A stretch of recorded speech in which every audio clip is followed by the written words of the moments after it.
Welcome to the Kiwi Wedding Podcast. Today on the podcast, I'm chatting to Dani. Dani and Ollie had a gorgeous wedding down at Rippon in Wanaka. We hear the special story of how they met, how they incorporated lots of meaningful details into their day. We chat about not getting caught up in social media and the pressure it brings. This wedding is full of beautiful details and outfit change. A lot of thought went into the guest experience, and they really focused on making it a day that reflected them as a couple. They also had their wedding featured in Together Journal, which is a physical and digital magazine full of beautiful inspiration. Definitely one to check out, and I will pop the link for that in the show notes so you can go and see even more photos and read a bit more about their day there. They also had it featured on the Zoe and Morgan website, who did some of their jewellery, and that's a really cool read as well, so we will link that below. Dani and Ollie's wedding was photographed by Stefan and Nikita, whose work is simply stunning, and we're going to share a few of their photos over on the Instagram at the Kiwi Wedding Podcast, so make sure you go and check them out and give us a follow if you haven't already. Enjoy episode 14 with Dani. Hi, Dani. Thank you so much for coming on the podcast today. Thank you for having me. Glad to be here. So excited to chat all about your wedding. So to start off with, if you could tell me a little bit about you and your husband, how you guys met and your life together. Yeah, of course. So my name is Dani. My husband's name is Ollie. That still feels so weird, like 6 months on to say husband. I'm not used to it. But we actually met at Rhythm and Vines, the music festival down in Gisborne, about 8.5 years ago now. So we've been together a wee while. It's quite a cool story, I guess. Every time I say it, I'm like, oh my gosh, I'm very lucky. But no, we met at Rhythm and Vines. It was a couple of days after my dad had quite a life-changing stroke and had just basically been told that he was going to be in the hospital for 3 or 4 months. Like it was going to be a long road, and I had tickets to Rhythm and Vines, and I was, of course, like, I'm not going. I'm staying here with you. But he was very much like, I've stabilized. There's literally nothing you can do for me. I want you to go and enjoy it. You've been talking about this for months and months. So went to Rhythm and Vines, and I was with one of my girlfriends, and we were with a bunch of our friends, and we kind of noticed that there was a new addition to the group. And I said to her, I was like, oh my gosh, that guy looks super familiar. And she was like, I have no idea where he's, like, I've never seen him before. And we were debating, and he had these tattoos on the tops of his feet. And I was like, I know his tattoos from somewhere, but I have no idea where. And she was saying to me, you're so weird. Like, don't say anything. He'll be like, who is this random stranger talking to me? And she was like, we definitely don't know him. And by the time we'd kind of debated and argued about it, he'd gone. And I was like, damn it, I missed my chance. And then a few hours later, we were walking into the main stage, like by the music, and I literally walked smack bang into someone and looking down, trying to like carve our way through the path. And I saw the tattoos on the tops of his feet. And I looked up and I was like, oh my God, how do I know the tattoos on your feet? And he was like, sorry, I don't know you. And I was like, we're going back to the campsite if you want to come back for a drink. My friend's like, no, we're not. I'm like, yeah, we are. Yeah, we definitely are. So we went back and basically just figured out that he had just played drums to my favorite like pop punk band, and he'd just got into medical school and had done a wee assignment on strokes, and everything was just this weird, like, wow, we have so much in common. This is so bizarre, and the timing felt very kind of serendipitous. And I came home and I spent the whole weekend together with him basically. And then I came home and I went to my best friend's house and I said, I met this guy, and he is kind of just like me, but in male form. It's really bizarre. His name's Ollie. And my best friend said, shut up. And I knew his tattoos and I didn't know how. And she was like, shut up, is his name Ollie Lyons? I know why you know his tattoos. It's because a year prior, I was camping with him and his current girlfriend at the time, and sending you pictures of his Instagram going, this is your perfect guy. Like, you two are so similar. But he had a girlfriend who we're very lucky to call like one of our best friends now. He had a girlfriend at the time, so nothing ever came of it. But a year later, and there we are. So it's really cool. And Jaleisha, my best mate, she was my maid of honor at our wedding, and she told that story of how we met, which is really awesome. I love that. That's such a unique story. And yeah, so crazy how all those things aligned. You guys just like meant to find each other or something. I know it's yeah. Every time I tell it, I'm like, oh gosh, I am so lucky. Like you kind of you don't take things for granted is the wrong word, but I guess you just become used to your life together, really. And then when you get the chance to retell that, it's kind of like, oh man, it really does seem like it was meant to be. So yeah, it's really cool. So, can you tell us a little bit about your proposal story and how that all went down? We had been together 5 years in January. I'm terrible with my years, but when it was our 5 year anniversary, it kind of triggered something. And Ollie, and this is what he says post story anyway, and he was like, "Oh my gosh, this is a forever thing. I need to do something about this. Like, I need to start thinking about proposing." And I obviously had no idea that any of this was happening. I was just like, "Yeah, 5 years together. That's so amazing." And Ollie reached out to Zoe from Zoe and Morgan, who I had loved as a jewelry designer like for years before that. And I now know like post engagement how it kind of all went down, but he sent her the most beautiful email and basically just said, "I have no idea how to do this. I don't know what to do, but the one thing that I know for sure is Dani, and she loves your stuff, and I'd love to come and talk to you about designing a ring. I don't know what she likes.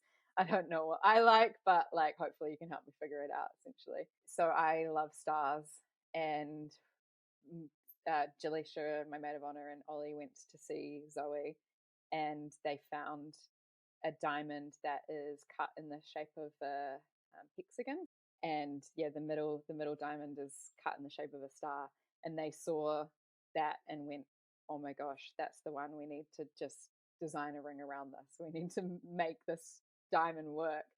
And so they worked together for I think like 4 or 5 months to create the ring. Ollie and I actually lived with Jaleisha, my maid of honor at the time, and they were doing all of this together, and I had not a clue in the world, which is just so crazy to think about. I used to come home sometimes from work or wherever and walk into the kitchen, and Ollie and Jaleisha were sitting in the kitchen, and you could tell they were in planning mode, and they were like heads down, talking to each other. And I'd be like, "Hey guys, what are you talking about?" And they're like, "Oh, just Pokemon or something." And I just would not have any idea they were talking about designing my ring together, which was so, so cool. So we were planning a trip to the South Island together, and we had rented a camper van, and we were just going to do 5, 7 days around the South Island. And Ollie grew up in Dunedin, so he's from those ways, and there are a few places that we really wanted to experience and see. And I'm definitely the planner in the relationship.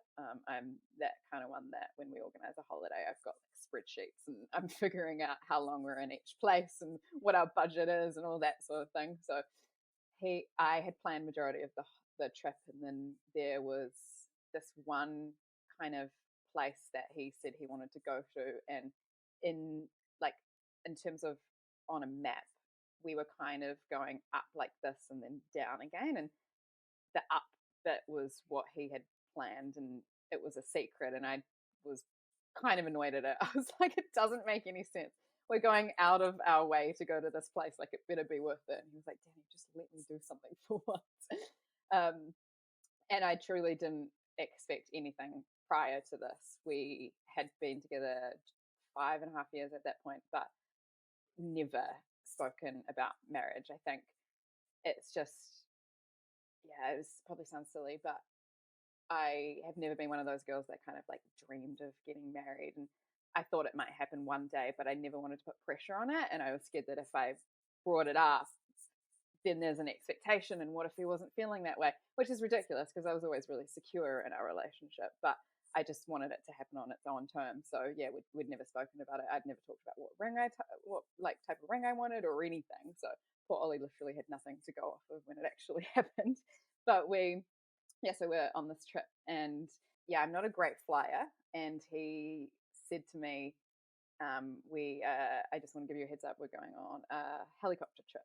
So just like make sure you prepare and you're feeling okay about it kind of thing. And I did all my makeup and everything in the caravan on the way when we were driving, and then he goes, "Oh, by the way, there's going to be a photographer there, so make sure you're wearing whatever you want to get photos in it." And I was kind of thinking, we're going up to one of the glaciers and down in Queenstown, and I was like, I'm gonna have to wear a puffer jacket. It's gonna be so cold. Like, what is he planning? It better, like, I'm not gonna wear a dress on the top of the mountain. And anyway, then I started kind of getting in my own head a little bit, and he told me that it was just him and I in the helicopter, but the reason the photographer was coming because it was just after COVID, and there were really good deals the if we booked a photographer because it was a 3-person helicopter. So I was like, okay, I guess that makes sense.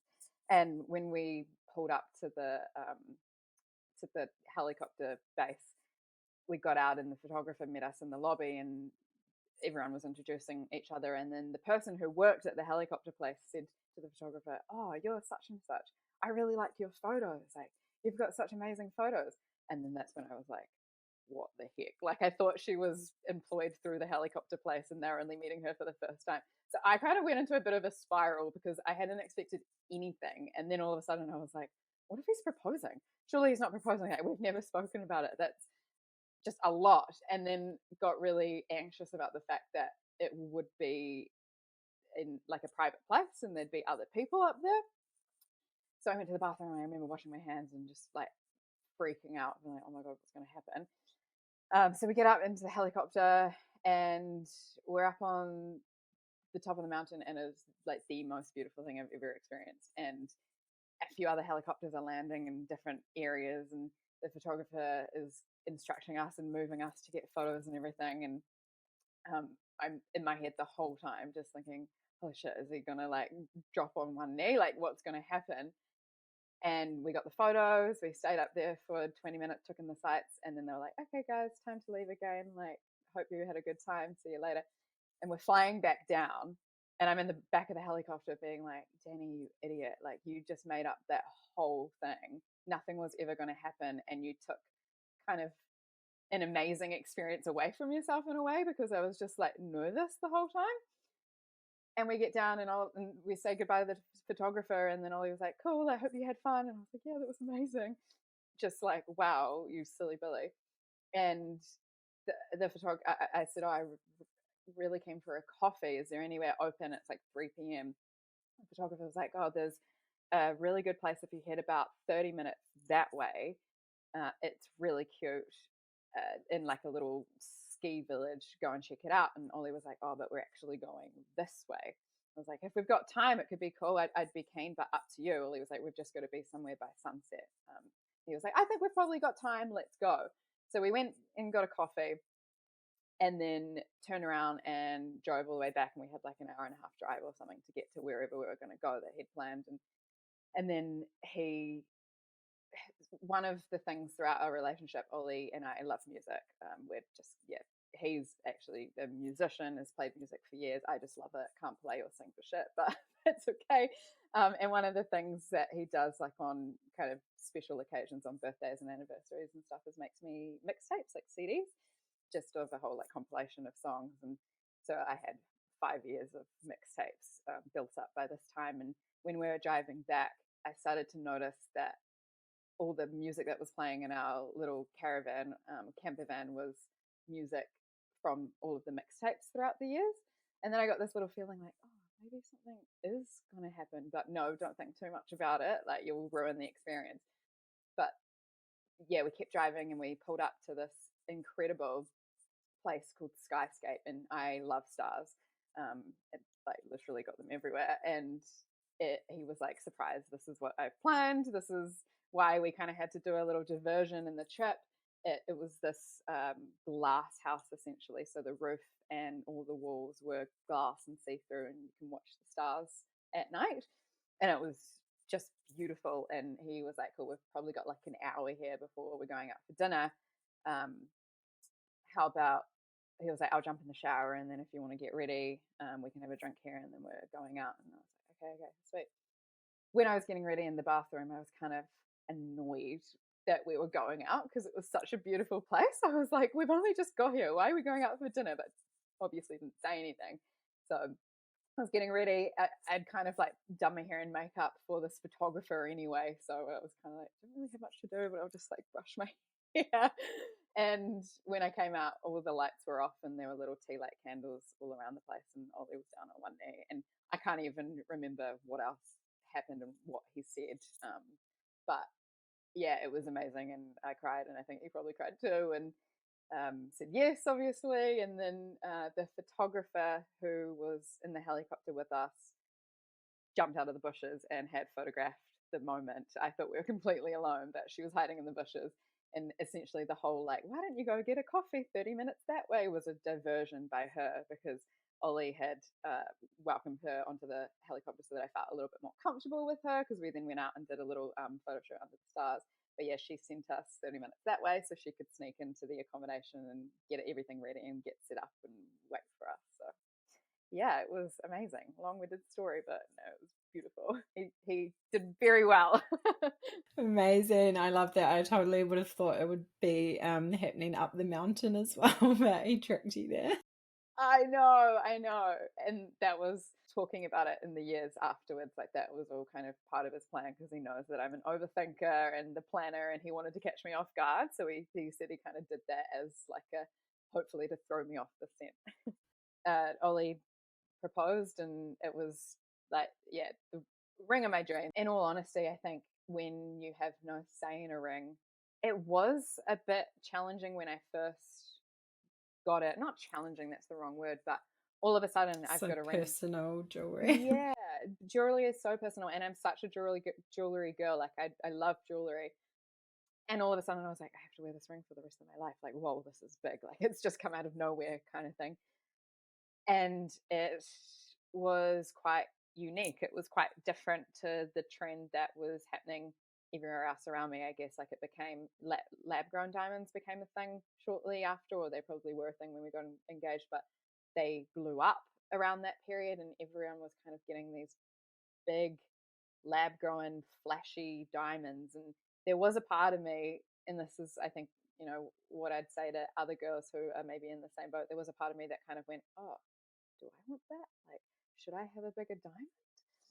Which is so silly, because that's just so not me. And I look back on even having these thoughts, and I almost feel bad. I'm like, what? I can't believe I felt like that, because now I honestly wouldn't change it for the world. And I remember my mum seeing the ring and just being like, Dani, he knows you better than you know yourself. Like that is just so perfect, and it's so low profile, which is something that I really love about it. Like I wear it every single day and I never get it caught on anything.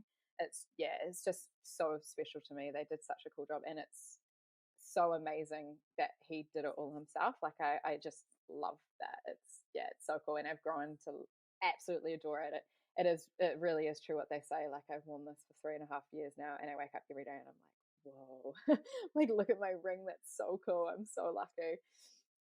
But yeah, he said to Zoe when he was first working with her that he really wanted a ring that embodied my personality, which was timelessly beautiful but edgy and unique, which is just like so amazing. So yeah, really, really special. But because of its low profile setting, it was quite challenging to find a wedding band that would work with it. So usually you can kind of tuck a wedding band to sit underneath the ring, but I wanted to do something a little bit different, so I had to work with the fact that it sticks out. I didn't want like kind of a princessy looking crown.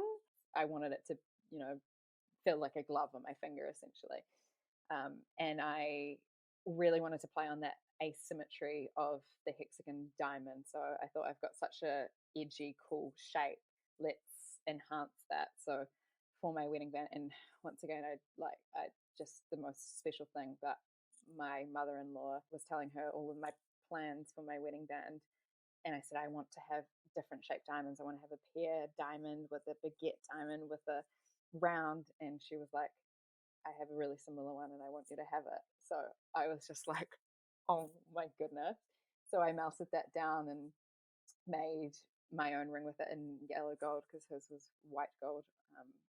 And yeah, so I've got this little kind of wedding band filled with all these like asymmetric diamonds, which I I love so much. And I work with Zoe to make that from Zoe and Morgan, and she was a dream. And I pulled out two of the diamonds from Ollie's mum's band that she gave me, and we created little singular round tiny rings, one for Ollie's mum and one for my mum, and we gave those to them on the morning of our wedding because they've played such a vital role in our lives and in the creation of our wedding, and we wanted to give them something to remember the day and remember us forever as well. So yeah, Zoe and Morgan were amazing. So special. I love that story. Definitely super talented and cool to use. Yeah, Kiwi designer. Have all those special elements incorporated. Love it. When it came to planning your wedding, did you have like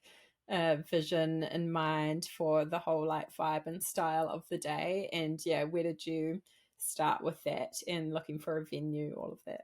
I guess the kind of main vision that I always had was friends and family are super important to us. So I just wanted it to be one big party with our friends and family. Ollie and I have always kind of loved entertaining and throwing parties, and we were just like, this is our time to have like the most amazing party with all of the people we love. So we always wanted that from the get go.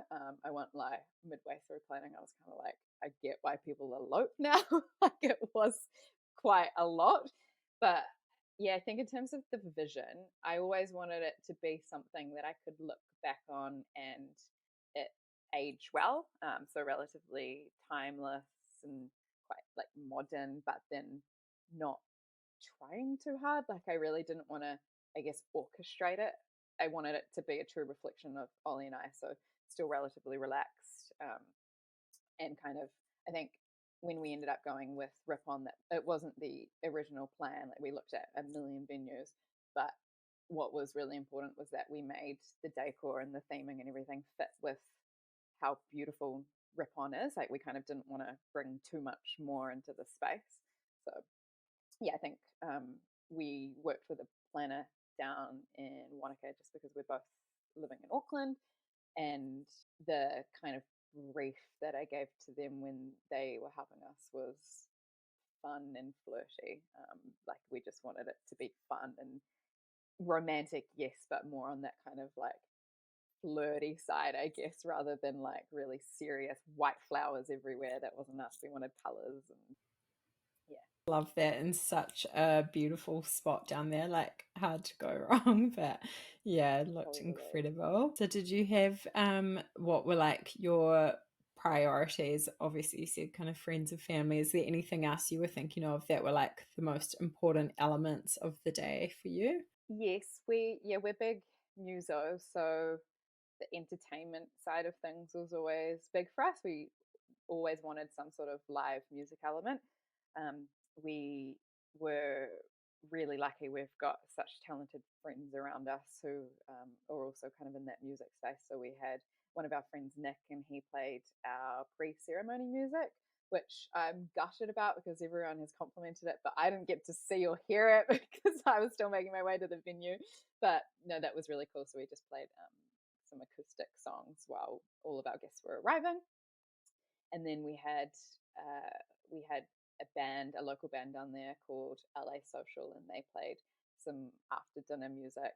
And after that, we had one of our best friends, Fraser, DJ for us late into the night. And Ollie had the piece where he thought that he could kind of add the most value into the wedding and planning was the music. And so I'm not exaggerating when I say that he literally spent a year, maybe a year and a half, curating the playlist for like dinner time and in between moments and stuff. So yeah, that was really cool. We had really kind of meaningful music. So that was a big one for us. And food and drink as well was massive, which is basically the entirety of the wedding, I guess. But yeah, we're big foodies and love our food, so that was quite important. We kind of wanted it to just be one big dinner party. So, and what we wore as well, definitely.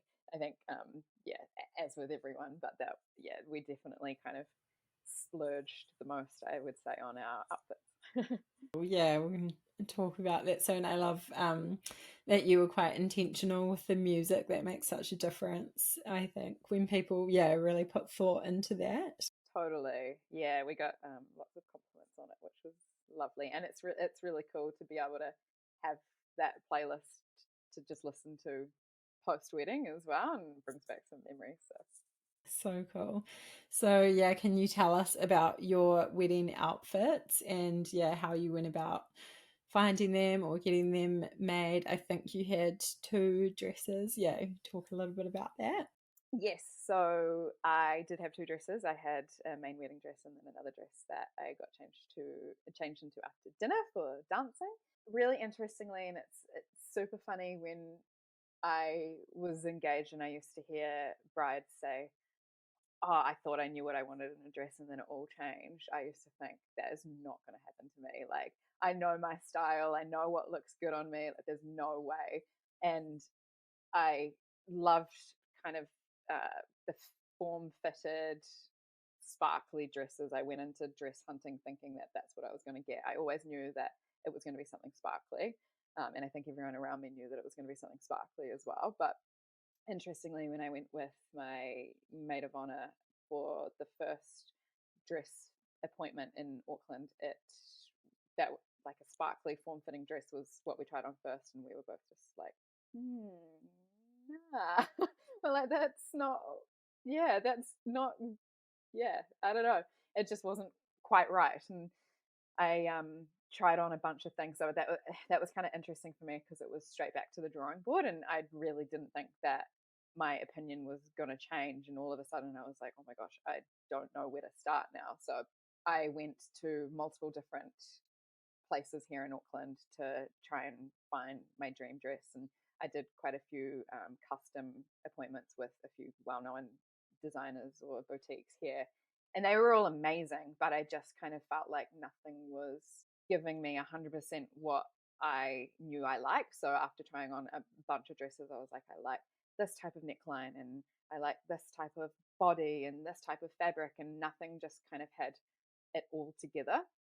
And then I saw online a listing or Palace Couture, which is a Australian designer brand, and they had exactly what I'd started to piece together in my head in a dress. So like an off the shoulder, kind of I'm so bad with all the names, but like a princess type skirt and full of like sparkles and embellishments. And I was like, man, that's amazing.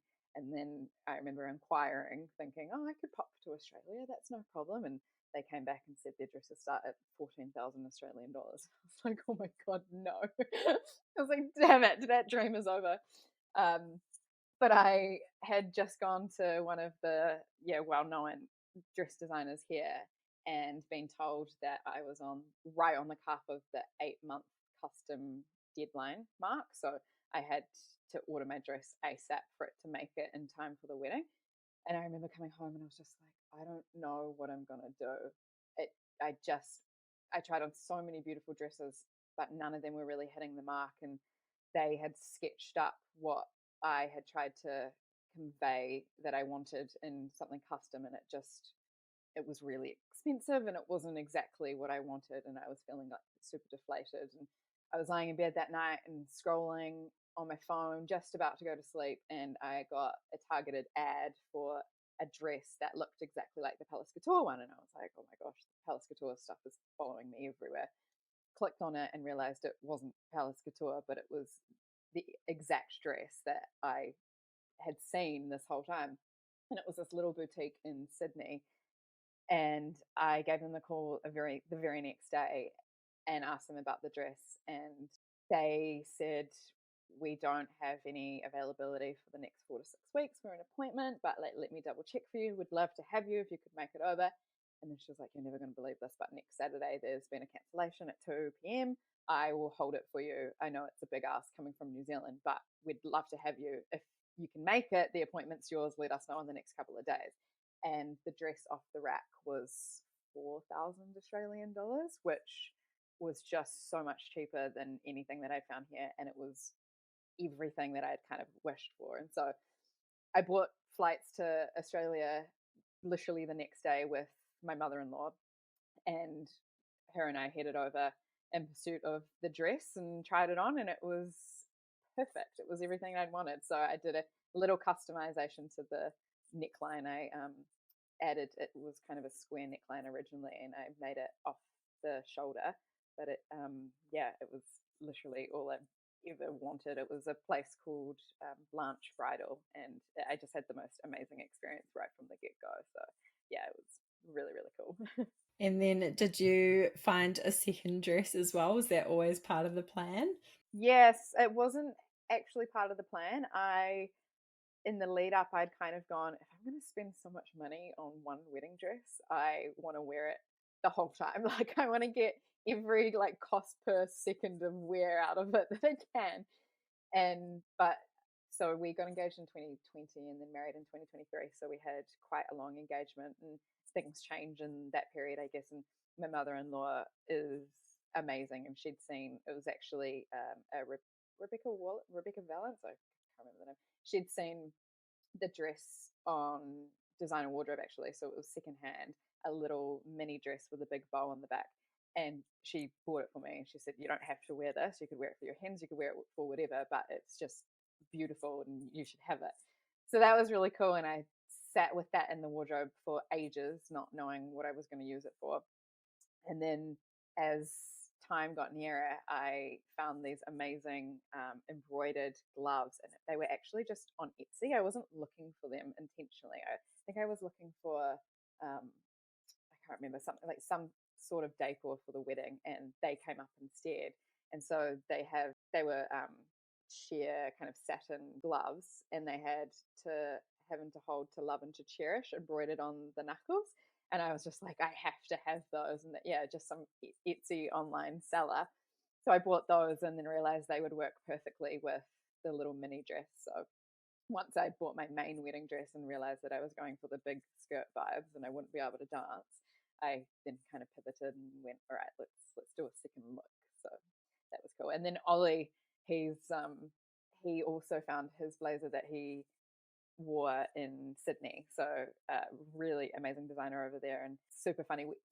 Neither of us let each other know what our outfits were looking like, but Lisa, Ollie's mum, knew what both of our outfits looked like. And Ollie had said to Lisa, "I'm going to go sparkly. I'm going to do a sparkly blazer." And Lisa was like so nervous because she was like, "Dani's going sparkly too, and sparkly sounds so tacky. Are you sure?" Like, you don't want to look back on photos and be like, "Why did I wear this random sparkly get up?"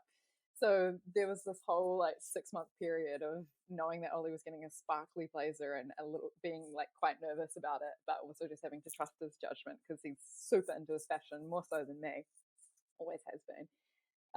But yeah, then he kind of changed his mind a few months out before the wedding and just thought, with Rippon being outdoors and with the sun, and it's all just about that kind of beautiful natural landscape, the sparkles might be a little bit too much. So he'll change into them post ceremony.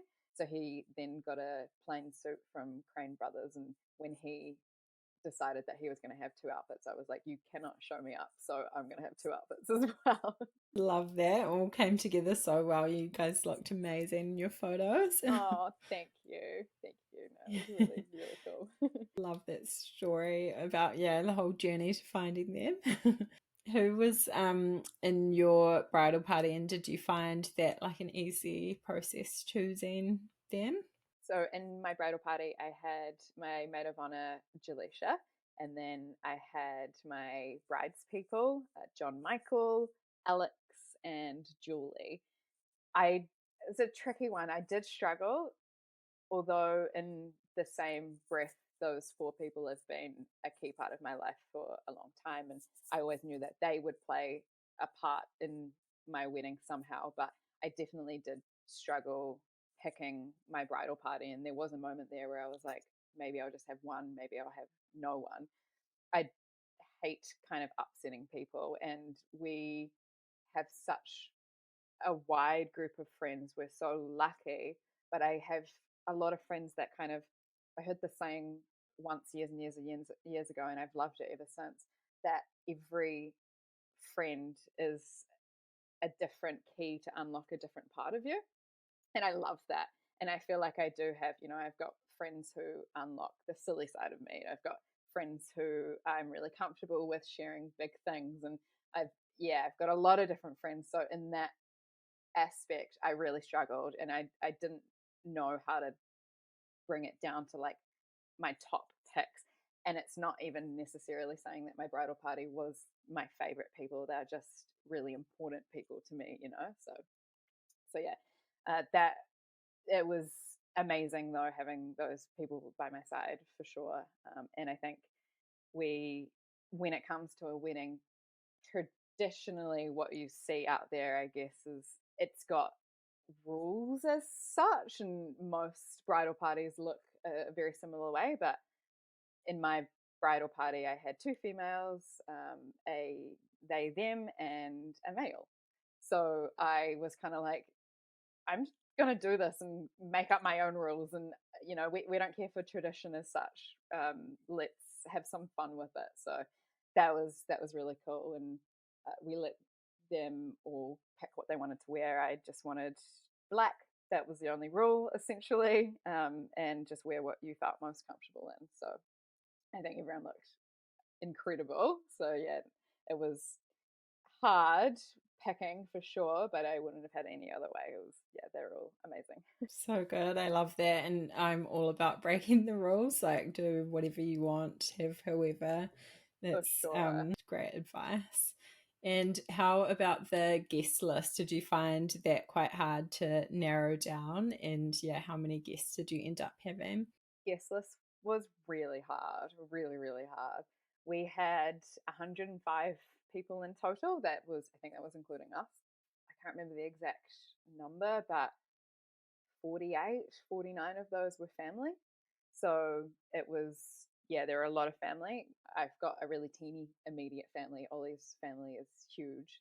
They're all amazing. It was so cool to have them there, but it definitely didn't leave too much room for a lot of friends. But I think I'm so happy with how it worked out. Like, we really had our kind of nearest and dearest, as they say. So yeah, it was amazing. But it definitely was very challenging. And like I said earlier, like, I am a people pleaser. We both are. We don't like upsetting people, but then we also feel it's really important to stand up for what we think is right. And we did have to make some challenging calls as to who comes and who doesn't. And we were working with a budget restraint, essentially. I think Rippon could have gone higher in terms of numbers, but the moment we added any more numbers, you pay more catering, you pay more drinks, you pay more everything. So yeah, we had to keep it around that mark.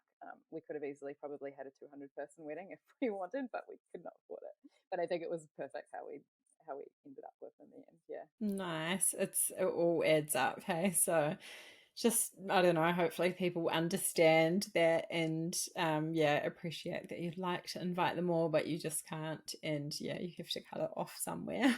Yeah, totally. And we made a few not challenging calls, but we said that we didn't want children at the wedding. And that was, I know that's a kind of contentious topic when it comes to weddings, but we don't have a lot of kids in our life or in our circles. And our few friends who did have children, they had all kind of expressed to us that they can't wait for a weekend as mum and dad without the kids. Like, bring it on. So yeah, there were definitely a few things that I guess got a wee bit of feedback from guests, including guest list decisions and decisions like not having kids. But we kind of stood strong and true to our values, and I'm really happy with the outcome. But it's definitely quite anxiety provoking, I guess, when you're going through it and just trying to please everyone. But then you have to do the whole, hold on, whose wedding is it? Like, whose day is this? We've got to put ourselves and our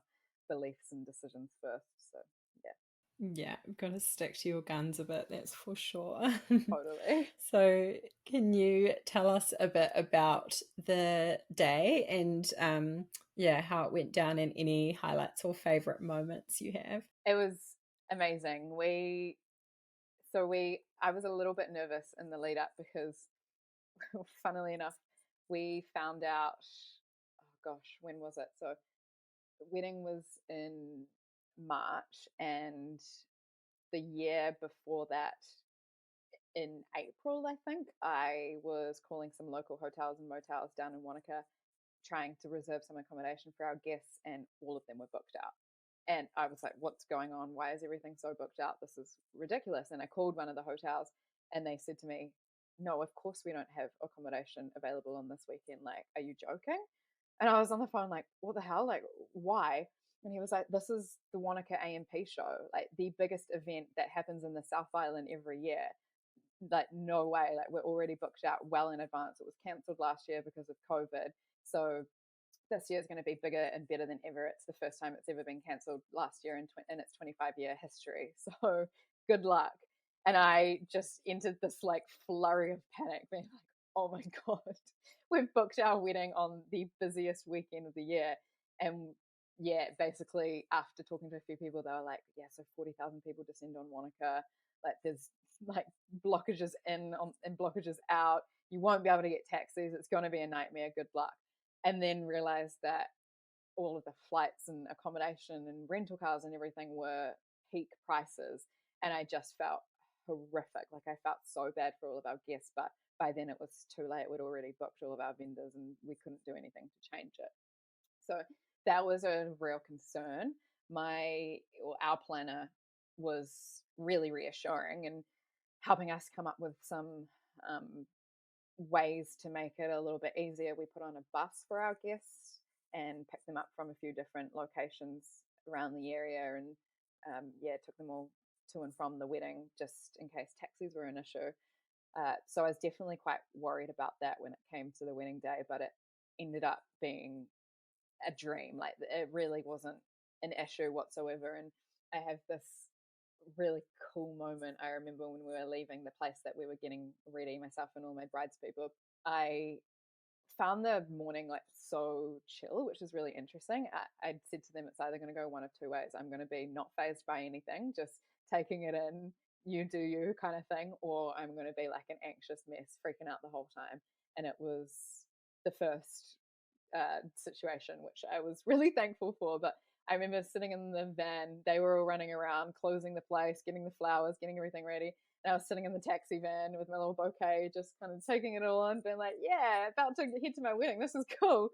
And everyone piled in, and we're pulling out of the driveway, and the taxi van was talking on his walkie-talkie to the other guys and, the other vans in the area. And we got onto the main road, and he got a radio through from someone else, and they said, excited to let everyone know that the Wanaka A&P show traffic has all but completely cleared. Roads are back to normal, and it's a beautiful sunshiny day. And all of us were just like, yeah, like, it couldn't have been cooler timing. So that was a really cool moment, and that wasn't even, at the wedding. That was just on the way there. I think in terms of highlights from the actual day, I basically, what had happened the day before at rehearsals was, so my dad, I mentioned earlier, is a stroke victim, and he is paralyzed on one side. He can walk, but obviously a lot changes when you go through something like that. And at the rehearsal day, we had to rehearse Dad walking me down the aisle, which was like, both Dad and I were just kind of just so humbled and in awe of the fact that he was still here and we were getting to do this thing together. But it was really emotional, and Dad's emotions kind of got the better of him on rehearsal day. And Mum was really concerned and was like, your dad's supposed to be doing a speech tomorrow. There's no way it's going to happen. Like, I have to pull the pin on the speech. It's just, look at him, like, he's a mess. There's no way he can speak. And this was 5 p.m. the night before I get married. And I was like, shit, this is not ideal. Like, don't throw something like this on me the day before. And my bridespeople were so cute. They were like, so, my mum, they're like, so let's figure this out over here, eh? Like, Dani probably doesn't need this stress right now. Like, we'll make something work. Don't worry. And they were like, could you potentially read Ivan, my dad's notes? And Mum was like, Dad doesn't have any notes. He said he was going to speak from his heart. And we're like, awesome. Okay, cool. So we'd basically decided that Dad wasn't going to do a speech after all. It was going to be my dad and Ollie's dad speak from his side. And so the night before the wedding, I was trying to get my family to touch base with Ollie's family and make sure that Ollie's dad, Brett, could say something on behalf of the both of us, and Dad wasn't going to do a speech. And so then the day of the wedding, I'd kind of forgotten, obviously, that all of that had happened. Dad walked me down the aisle, which was the most special thing ever. Rippon has a big hill as an aisle, and I had my mum walk me down the hill, and then had my dad waiting at the bottom of the hill, and he did the second half of the aisle. And I walked down to a song called "You Had Me at Hello" by A Day to Remember, which is my favorite pop punk band, and actually the band that Ollie and I bonded over when we first met at R&B 8 years ago. And for years, I just loved this song. It had so much significance to me, and it's a real strange song to pick as your aisle song. But I had said when we got engaged to Ollie, I was like, I'm gonna have the song as my aisle song, and he was like, that's a real niche choice. I don't see it working. Like, I don't know how this is gonna work, but whatever. And he was a little bit funny about it, but he was like, it's your song, like you do what you want. He just cared a lot because he loves music, and he ended up kind of editing the song a wee bit, so we kind of moved the timing of one of the verses and got it all synced up on rehearsal day so that it was the right length for the aisle, and it worked out perfectly. And it's just crazy that the song that I used to like lie in bed and essentially cry to when I was like a 15-year-old girl, I then got married to, even though it's like a pop punk band. But yeah, really, really special.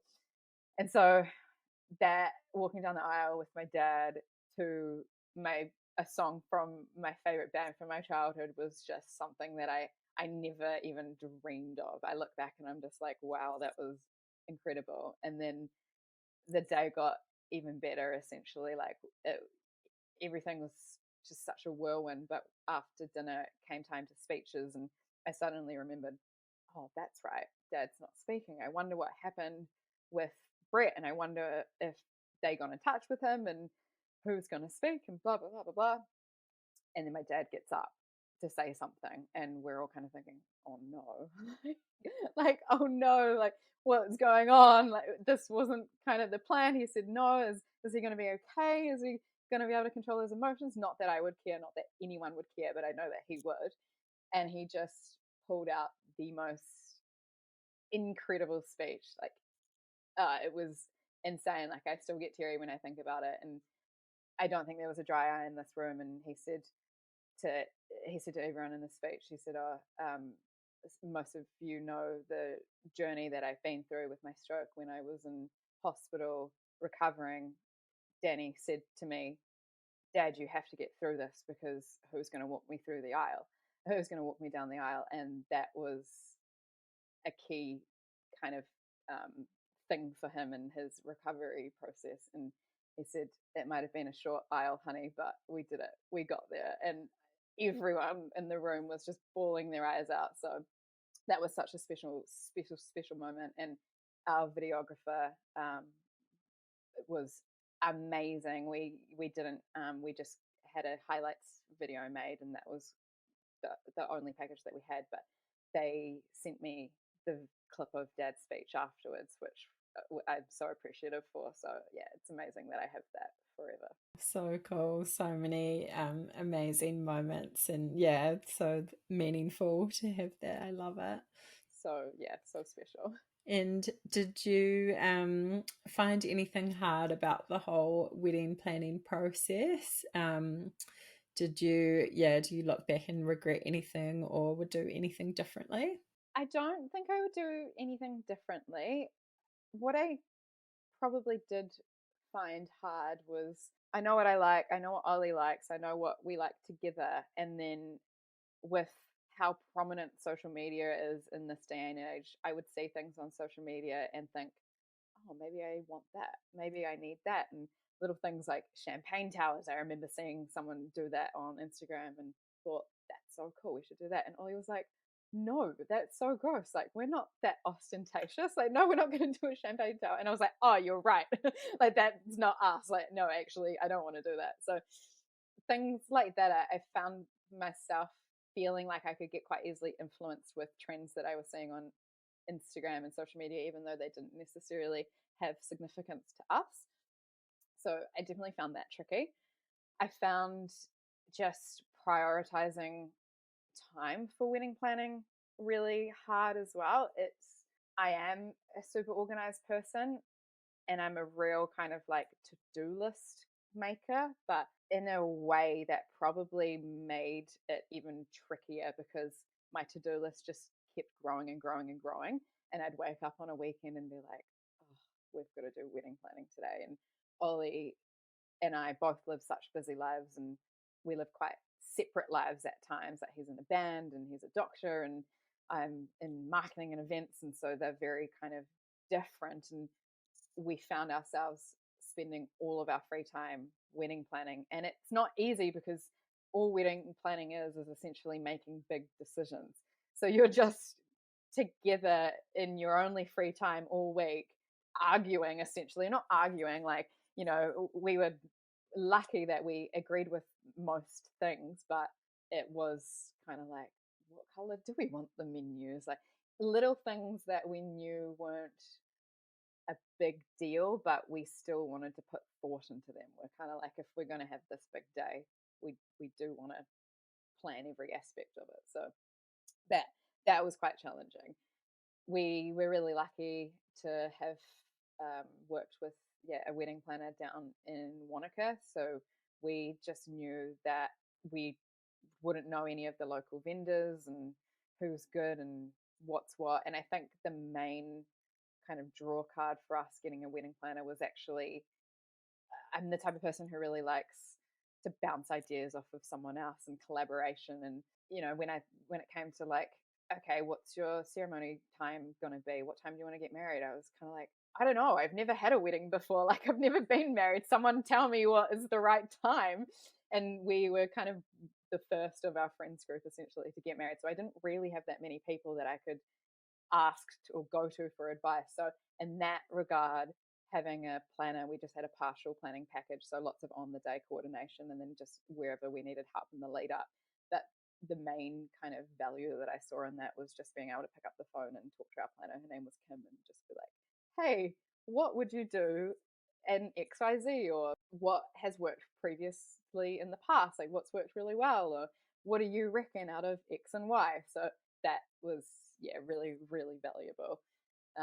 But I think planning is, we had to kind of have a lot of moments where we had to kind of pull back, and especially because we had such a long engagement, we really drip fed all of the planning. We started and we'd kind of conquer one thing and we'd go, okay, we'll book photography and videography this month, and then next month we'd do this, and then next month we'd do that. But with the type of personality that I have, I wanted to make sure that when I made my decision, it was an informed decision. So I would spend weeks researching and looking at different vendors, and it did get quite exhausting. Like we had to pull back and go, this is supposed to be fun. Like we don't need to make it a chore, because that's what it was starting to feel like, I guess. Like we'd be like, oh, we've got to do wedding planning together. So that was challenging. But once we overcame that together, it was fun. That's so great, spacing it out. And do you think, because you had a relatively long engagement, that made it a bit harder with like making decisions and just overthink things a little bit? Definitely. Yeah, definitely. Just way too much time to overthink things, as you say. Yeah, great advice having a planner as well, especially if you're doing a wedding that is not where you currently live, like a destination thing. Having someone on the ground, and then like you say, bouncing ideas off, so helpful. Yeah, absolutely. So did you guys have a budget you were trying to stick to, and did you end up going over that? If you're happy to talk about even like a ballpark figure, and how that all went. Yeah, so budget. Well, once again, with the 3-year engagement, we had a long time to save, and we were really privileged. We moved in with Ollie's mum and dad for a big part of that period as well. And so we kind of didn't have many outgoings. So had quite a long time to save. I had some substantial savings that went towards the wedding, and same with Ollie. We, throughout the planning process, things started to pile up and up, and it really does kind of run away from you, as they say. It will be the first to say too, and I think this is really important when talking about things like weddings, we had help from Ollie's mum and dad. Like, there's no way that we could have done it without them. Like, absolutely no way. We could have done it on a smaller scale ourselves, but it was important to our families as much as it was us that we have everyone. So there was a period where we were saying we could do, realistically, Ollie and I could do a 40, 50 person wedding ourselves. But having collaborated with Ollie's family, it was like, if they can help, we'll do the whole family. So that's kind of what happened with that. And it is hard when you're planning, and it's like, we're in Wanaka. Do you guys want to get a helicopter? Like, you may as well go get photos on top of the mountain. And we're like, yeah, we'll do it for the photos. And in the grand scheme of things, it's only $1,000 something. Like, that's fine. And then you see all the costs down on a piece of paper, and we're like, oh my God. Like, the week before the wedding, I think it was the week or 2 weeks before, I was like, where can we cut costs? Like, calling up later, like, do we really need napkins? Do we really need this? But Ollie, yeah, we were really lucky. Ollie's mum and dad were like, just do it. Like, it was the first. Ollie's one of 4 children. He's the oldest. It was the first of their family. It was kind of a big deal for them, as it was for all of us. So yeah, really, really, really lucky. But it does go quite out of reach really quickly. So special though, and I guess having kind of a destination wedding where you might have had a lot of people traveling in, they sort of made a holiday out of it or stayed on a bit longer. So yeah, that's cool to just have everyone there together. Exactly, and that was really important to us as well. So we originally were planning on getting married somewhere in Auckland or in the Coromandel, somewhere close enough to home. And we visited, oh gosh, I honestly want to say maybe 20 different venues. And they, once again, were all beautiful, but just felt either kind of manufactured or done before or not us. And we went to Wanaka on a family holiday, and I remember walking into Rippon, and Ollie and I were like, well, we weren't actually here for wedding planning, but we looked at each other and we were like, this is it. Like, we've got to make this happen. And we, after kind of inquiring, like, there seems to be some sort of wedding tax, I swear, around Auckland. Like, what we got money wise down in Wanaka was the equivalent of, essentially, we got our money's worth, I felt, when I kind of did the math with other venues down in Wanaka. The tricky thing about Rippon was it is dry hire, meaning you have to bring in everything from like furniture, cutlery, everything. They essentially just give you the venue and that's it. So costs kind of crept up a little bit in that aspect. When I was looking at the cost of the venue compared to other venues in Auckland, it was quite a bit cheaper. And we thought, amazing. But then you have to factor in all the other things like furniture and whatnot that you get in the package in these Auckland venues. I honestly think at the end of it all, it probably was still more cost efficient to go down there and do it what we wanted than to do it in Auckland, which is really cool. But yeah, because we were kind of dragging everyone to Wanaka. So all of my family is in Auckland, and most of our friends are in Auckland. And then Ollie grew up in Dunedin, so he has quite a few friends and family still down there as well. But we have no friends and family in Wanaka, so we literally picked maybe the hardest place for everyone to get to, but gave everyone enough warning and notice, and said, because we've made it a destination wedding, genuinely no pressure if you can't attend. Like, we understand, and it really isn't, we get it. But we tried to encourage everyone to make a weekend or a week of it and go and enjoy yourself. And like I mentioned earlier, we had friends who have children, and they had a weekend without their kids, and they kind of tapped on a spa day or a few days together down in the South Island. So that was awesome. That was, yeah, exactly what we wanted to do with it. So really hard to compare that South Island Wanaka beauty to anything, even in the North Island. So it's such a special spot and really interesting for people to know as well, that kind of comparison with venues. And yeah, you might think that doing it that way is so much more expensive, but can actually be comparable. Totally. And it was really cool once we had kind of made all the movements to book at Wanaka. Ollie was like, I actually went to my first ever music festival here. They don't do music festivals anymore, but music has been such a key part of our relationship. And we were just like, that's so cool. And then Ollie's dad piped up and said he bought his first ever bottle of wine from Rippon. So there were quite a few little kind of elements that once again made it quite personalized and special to us. So yeah, really, really happy and wouldn't trade that view for the world. Like, it was insane and a really cool place to be able to go back for anniversaries and whatnot in the future. So yeah. Did you go, I mean, I guess you were kind of already away somewhere, but did you go on honeymoon straight away, or yeah, did you plan anything? What did that look like? Yeah, we did. We went. So our wedding was on a Saturday. We had Sunday in Wanaka and Monday in Wanaka as well. And then on the Tuesday, we flew back to Auckland, put on 7 loads of washing, and then on Wednesday, flew straight to Bali. So we'd been to Bali before together and loved it. And I think we went maybe like 3 years into our relationship, and all the Balinese locals were like, "Oh, you guys here on your honeymoon?" And we were awkwardly like, "No, like no, we're just here together, no honeymoon." And we, yeah, we kind of laughed about the fact that now we were coming back actually on our honeymoon, and they were like, "You guys are on your honeymoon?" We're like, "Yes, we are!" Like, this is so cool.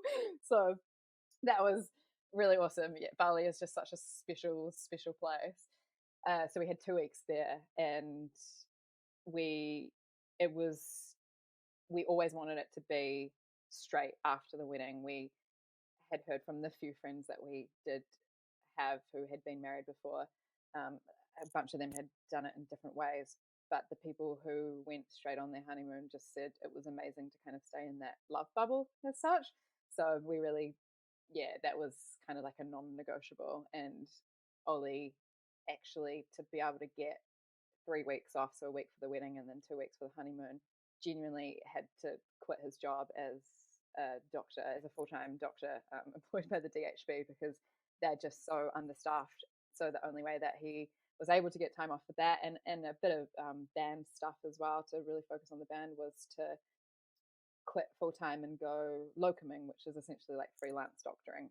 So a hospital will put out the call for help around the country. So he's actually in Masterton at the moment. Otherwise, he would have joined us for this. But yeah, he just goes wherever help and support is needed, essentially. But yeah, he went locuming so we could have 3 weeks off in one block together to do wedding and honeymoon back to back. But that was like, I think that's my biggest tip for anyone getting married or planning a wedding and a honeymoon. And obviously, everyone's different, but what I loved the most was being able to keep that holiday feeling alive, not have to go back to work, open emails, like change the way your brain is thinking and feeling, and just go straight from like the best day of our lives into 2 weeks uninterrupted with one another. And your wedding day is obviously so amazing, but it's quite busy, and there's people who have flown from all ends of the country and world. We had family from London and Belgium come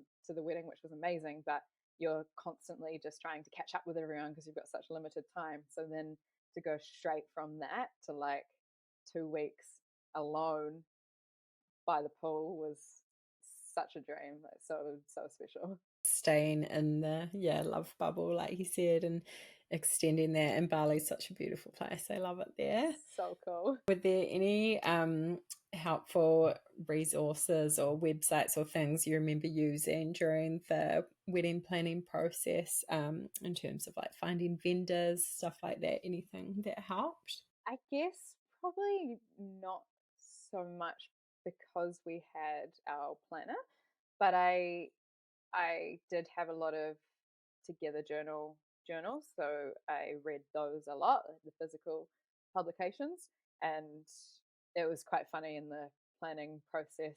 Even though we were looking in Auckland, we'd flick through photos together, and I'd go, oh, I love that, and oh, I love that, and every time we'd look at the text down the bottom of the photo pages, it was like Central Otago, Queenstown, Wanaka, and we started to think like, oh, but I was like, no, I'm not planning a wedding. Yeah, I was like, not planning a wedding outside of Auckland. Ollie, like, don't get your hopes up. And he was always like, let's go Central Otago. But yeah, so that was Together Journal was really helpful, and I think just social media, honestly, like Instagram, TikTok. I avoided the TikTok hole for so long because both Ollie and I are just the types of people that once we're on something, like, we'll just, it would take over our lives.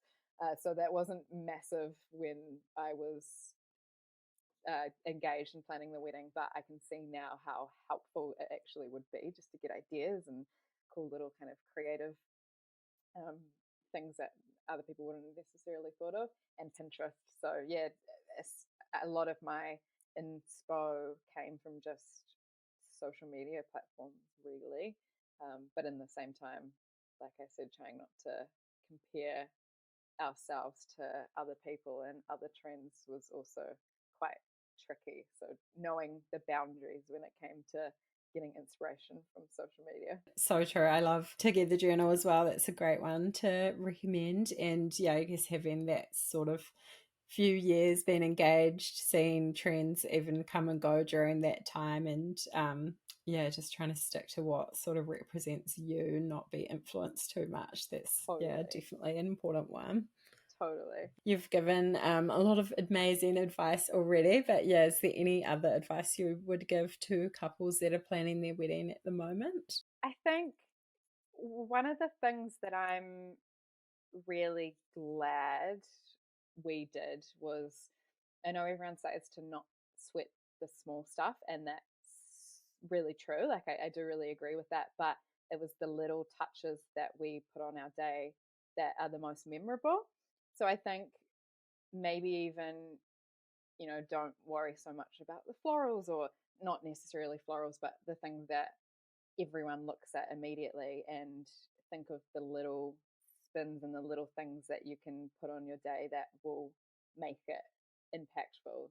It's I'm actually wearing mine now. I've like worn it most days since we got married, but we had an amazing friend who helped us make bracelets. I'm a massive Taylor Swift fan, and disclaimer, this was before Taylor Swift and her friendship bracelets blew up. So I'm like, yes. But we had this idea, because we both love music festivals, that we could have kind of wristbands as admission to our wedding, kind of like you'd get given a wristband as admission to a concert. So we had little D and O bracelets, beaded bracelets made, and like hats off to our friend Abby and all of her little helpers, because she ended up making 105 for us, which is like insane, just so cool. But I had this idea and something that I wanted to make a reality for ages and ages, and putting the time and effort into that, and seeing our friends wear it now, still 6 months after the wedding, is so cool. Like, that's, I think, something that we'll talk about for a long, long, long time. So even though they were like quite stressful to make happen, or the little touches, those were the things that we will remember, rather than what our flowers looked like, or what, for some, I know for everyone it's different, but that's what we'll talk about. And I think just remember, this is a big one as well, especially with the way that social media is these days, but remember what the day is actually about. It's really easy to get caught up in what you should be doing and what things should look like, but at the end of the day, it's about celebrating you and your partner, and you're coming together for this amazing purpose, but it doesn't need to be this massive thing. So yeah, just really remembering, if shit does hit the fan, which it probably won't, hopefully, fingers crossed, at the end of the day, you're still going to marry each other, and that's the most important thing. Exactly. Love that. Such great advice. And how is married life now? Do you feel like you got a bit of like post-wedding blues after it? I guess going straight into that amazing honeymoon would have helped. But yeah, how are things now? For sure. I was really scared of the post-wedding blues. Like, I'd heard it quite a lot, and I definitely had a moment. It was actually more so after we'd got engaged. And I don't know if that's because I didn't kind of have any say in the fact that we got engaged, if that makes sense. Like I didn't know it was coming, or yeah, I don't know what it was, but I had this moment, and it lasted quite a while, where I was like, I'm never gonna have this moment ever again. Like I'm never gonna get engaged again, and everything that so many people dream of for years, that's just gone. Like that's it. See you later. And it was incredible, and I wouldn't change a thing, but I definitely remember feeling like that, and it lasted quite a while. So that was hard, but it is, I guess, just about looking at the positive side of it and being like, okay, yeah, it is gone, but it was incredible, and I'm going to have this amazing story to tell for the rest of my life, and this beautiful ring, and I'm marrying the man of my dreams. Like that's so cool. So it's just changing the perspective, which is easier said than done. So I definitely kind of wallowed in that feeling for a while. But I think because I'd already experienced that a little bit with the engagement, and I'd tried really hard not to let myself feel down about the wedding, it didn't hit me as much as I expected it to. And in complete honesty, it was almost like a feeling of relief. Like we were like, that was amazing, but we don't have to wake up every Saturday and Sunday and plan our wedding. Like it's done now. We can relax. And yeah, I remember just being like, what am I going to do with my time? Like I need to pick a hobby. I need to do something else. So yeah, it didn't hit as badly, which I was really thankful for. But I definitely do have those moments where I'm like, oh man, life is moving so quickly. Like now what? But hey, it's cheesy as, but as long as I've got Ollie, there's going to be so many other things to look forward to. Like we just have fun every day. So yeah, and on that note, I think married life is honestly nothing has changed. Like I think our relationship has been pretty secure for a long time now, but it is, I mean, if nothing else, it's a bit of a flex getting to say my husband. Like I'm still not used to it, and I also feel like it makes me sound like 50 when I'm making a dinner reservation or something, and I'm like, yeah, for me and my husband. I'm like, God, that's so old. Like I kind of sometimes just use partner because I'm still not really that used to it. But yeah, I guess it's just that kind of, I never needed it, but it's that extra little bit of reassurance. Like I know that I've got my soulmate with me wherever I go, essentially. Like bring it on, like ready to conquer this crazy thing called life together. So yeah, very cool. So cool. It's such a short season of time, I guess, in the bigger scheme of your whole life, but such a special and sometimes intense time as well. And just kind of living in that moment, soaking it all up and being present is tricky. So yeah, some great advice. Yeah, it really is. Amazing. Well, that is all my questions. Is there anything else you wanted to add on the end there? Thank you so much for coming on. Oh, no, thanks. No, it was so great. I mean, thank you for asking me. When you asked, I was like, yeah, any chance to recap such a cool moment and cool moments, like bring it on. I feel like my friends are all sick of hearing about my wedding, so I'll talk to